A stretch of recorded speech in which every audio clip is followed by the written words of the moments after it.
We carry on from the beginning of the book. So yesterday, just to recap and summarize, we spoke about the importance of the heart, the spiritual heart, in the light of Quran and in the light of Sunnah of Nabi alayhi salatu wasalam.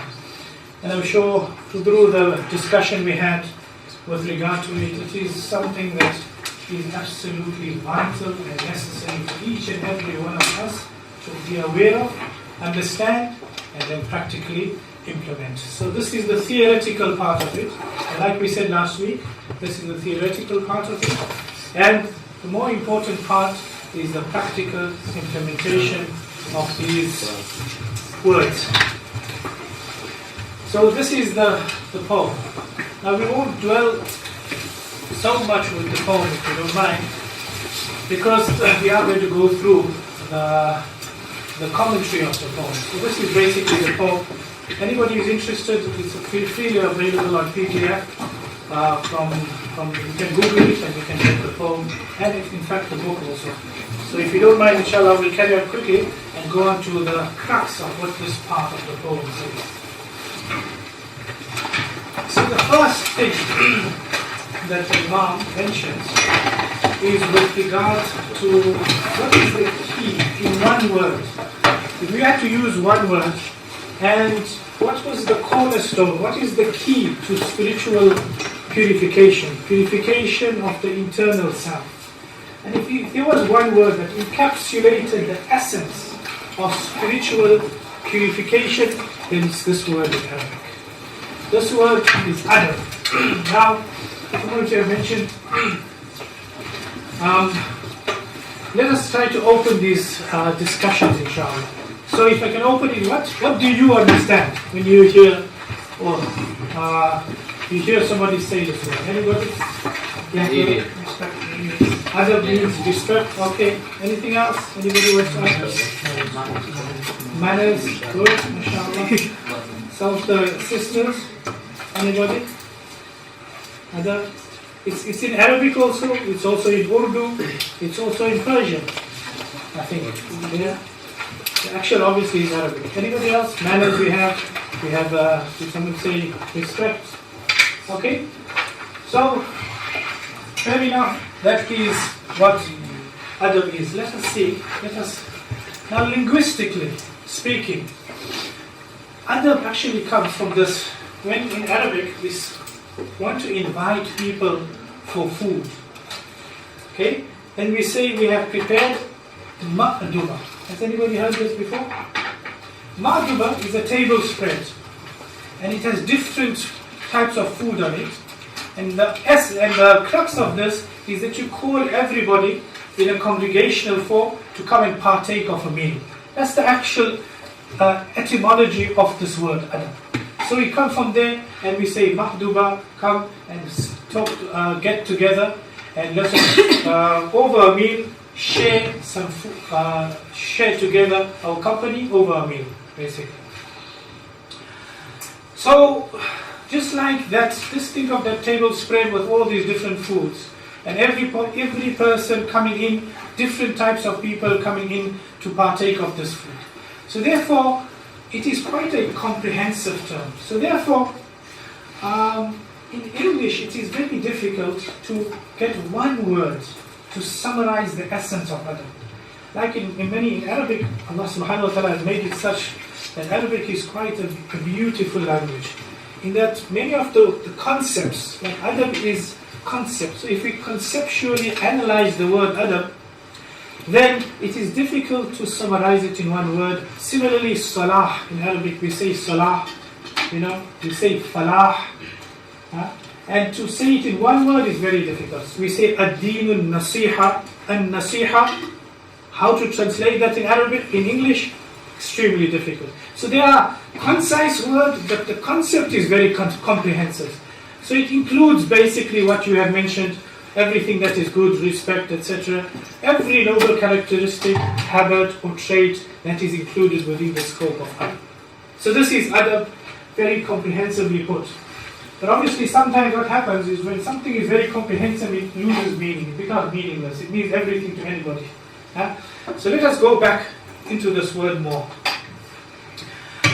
Now, when we come to adab and how to translate it and hone on to the actual meaning of adab, according to our study today, then these are the words we will find. Somebody mentioned respect, courtesy, refinement, good manners, moral decorum, decency, humaneness. So these are some words that are synonyms with regard to adab. And as the Imam mentioned in the poem, that the crux of internal purification is adab. But, as with everything, okay, so let us go, before we go on to that, what does Islam say about adab? Why is adab so important in Islam? So here are a few nas.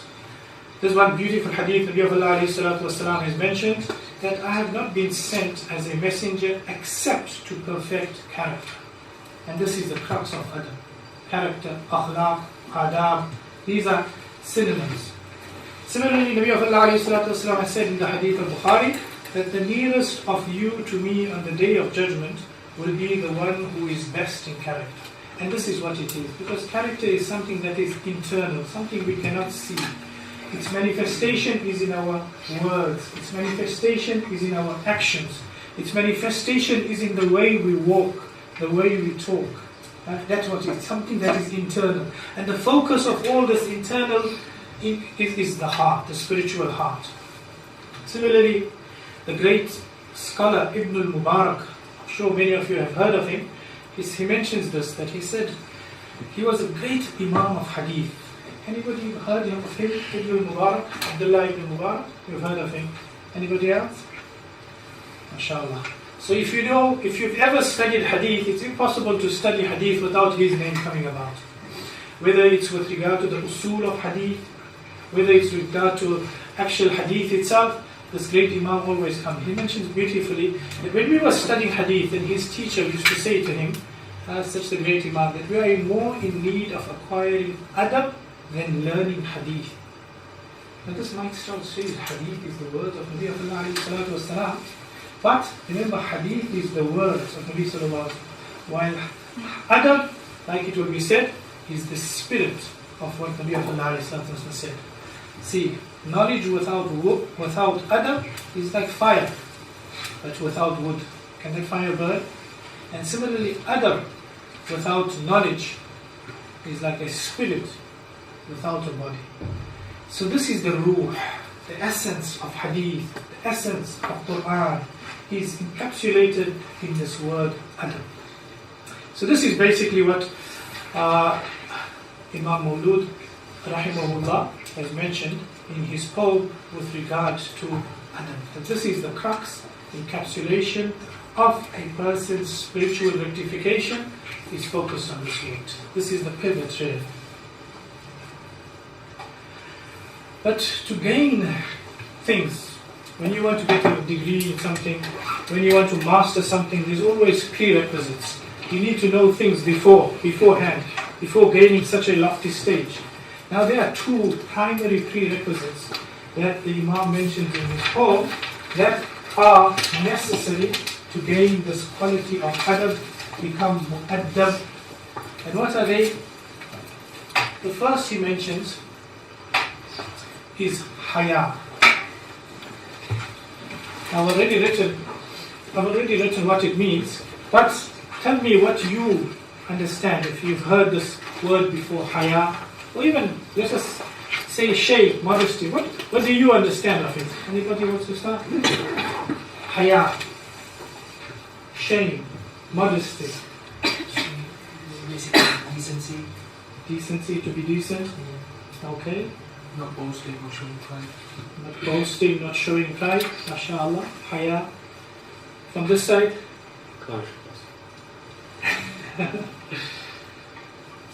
You can talk, no problem. Because that's also part of Haya, not showing, not saying something is a bit of shame, is it? So by not saying something, you're actually showing Haya. Are you not? To be shy, that's another word. Sisters, anybody? Anybody? Okay, we will go into it more, inshallah. But he says the two prerequisites, one is Haya, the second he says is called dhul.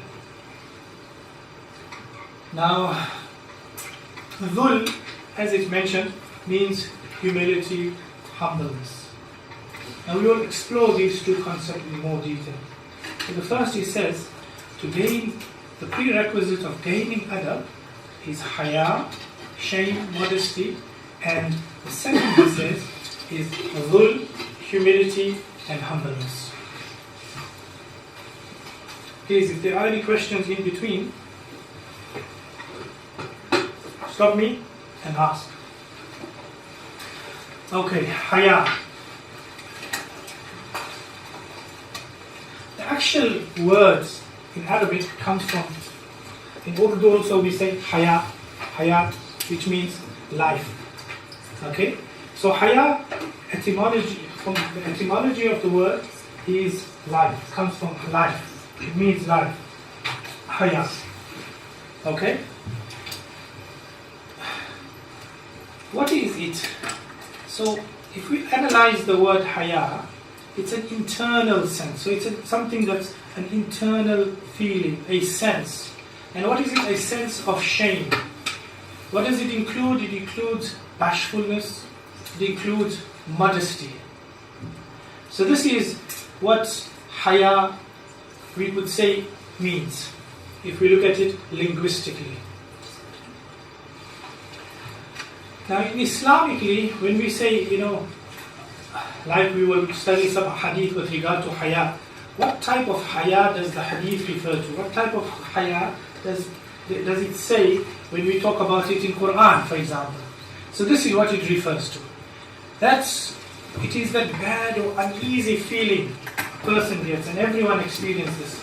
And it's accompanied by embarrassment. And what's the reason for this uneasy feeling, this embarrassing feeling? The reason for it is that one fears of that he or she did something, said something, and now he or she might get exposed or censured for something. So a person does something that they shouldn't really have done, and that natural feeling, it even has a physical effect on us. This feeling actually, if I say something, if I put you on the spot and you don't know something, what happens? You start turning red, don't you? So this is that feeling coming to the fore. And this is what haya is about. So that embarrassment that is caused. Now we will explore it more with regard to, is it a good quality really? Or is it not a good quality? Especially in today's time. So before we do that, let us analyze it from an Islamic perspective. What is haya in Islam? What is its status in Islam? Imam Bukhari rahimahullah has mentioned a hadith wherein it is mentioned that surely Allah is one who has haya. It's amazing that Allah Himself has this quality of haya, and He is the protector, and He loves haya and people who cover each other's faults. So, inna Allah, now this might mean that Allah having shame, why should Allah have shame? So, this question was posed. Good thing it was posed, isn't it? After we were saying, what does it mean Allah has shame? Shame on what? How can Allah have shame? What does He do? So this question was posed to Nabi of Allah in another hadith, and Nabi sallallahu alayhi wa sallam said, what is Allah, what does it mean that Allah has haya, that Allah, has this sort of respect to Him, kama yaliq bi sha'nihi jalla wa ala. So what it means is that when a person does something, this Allah, who has told us many things that we should do, many things we shouldn't do. When somebody does something that Allah said we shouldn't do, then that feeling that is caused in Allah, that is basically something that is referred in the hadith, that Allah has haya. And that is when Allah has told us, do not do something, and somebody encroaches on this commandment of Allah subhanahu wa ta'ala, then that feeling that Allah told us to do something and we disobeyed Him blatantly, flagrantly, without a second thought. So inna Allah yastahi. So this is something. So this is something that is mentioned in the hadith.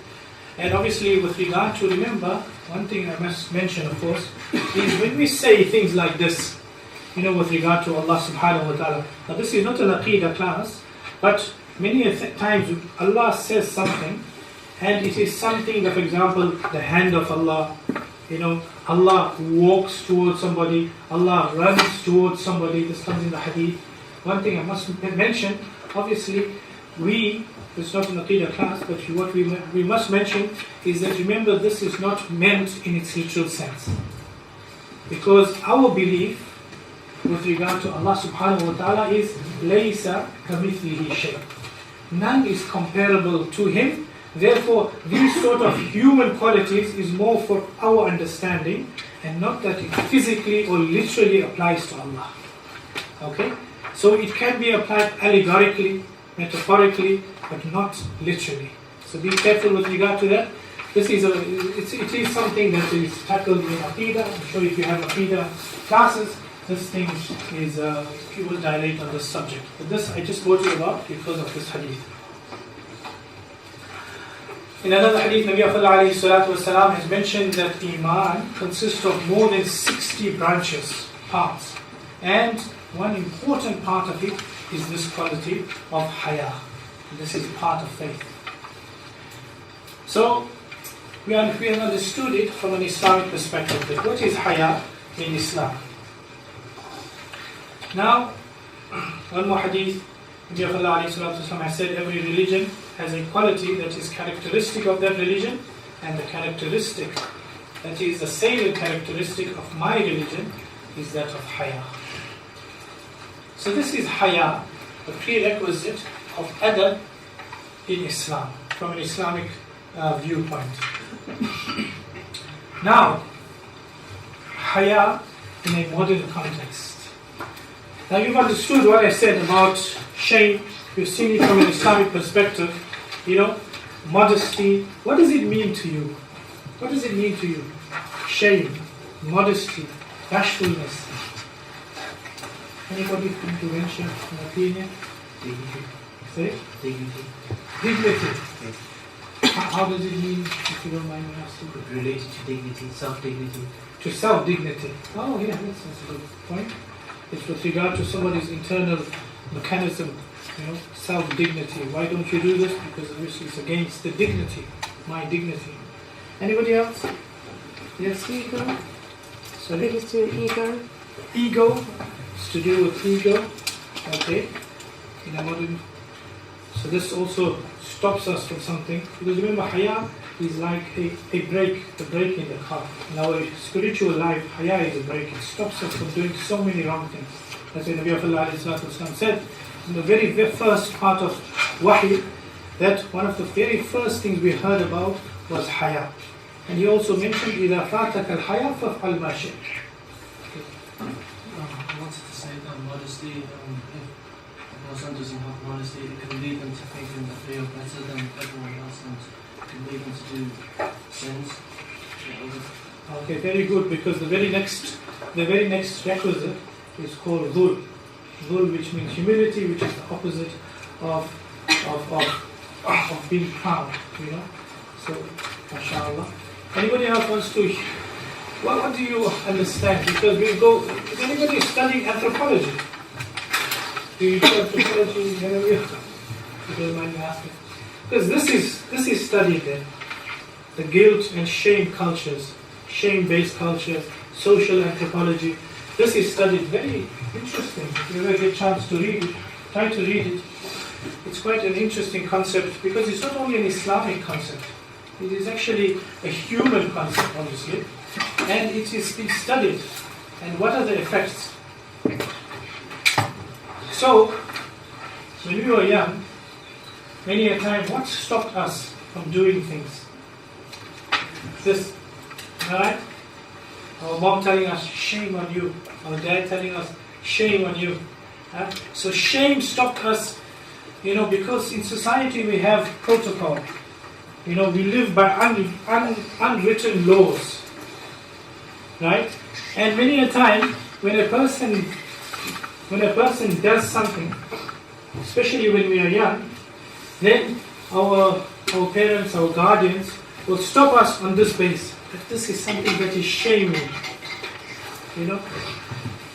And for example, we have etiquettes, specific etiquettes with regard to eating, with regard to drinking, with regard to dressing. And nobody has a book of how to eat like in this specific way, or how to dress in this specific way. But when somebody does something against it, against that social convention, then this word comes about. Shame on you. Shame.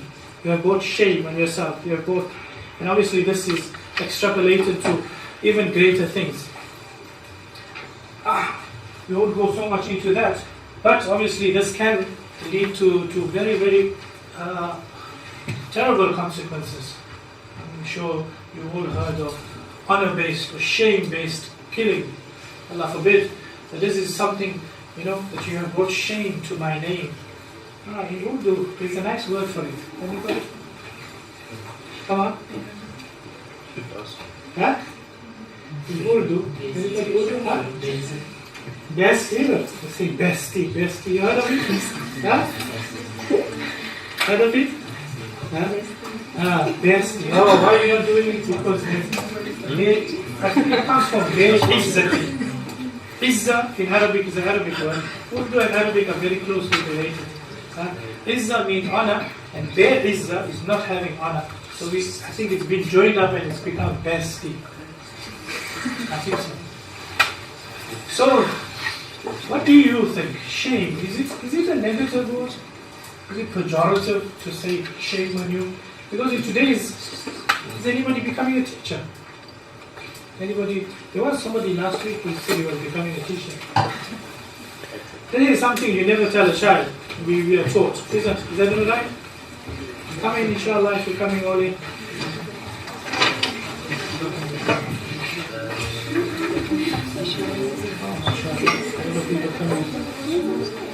You have to come and sit down in a minute wherever you find a place.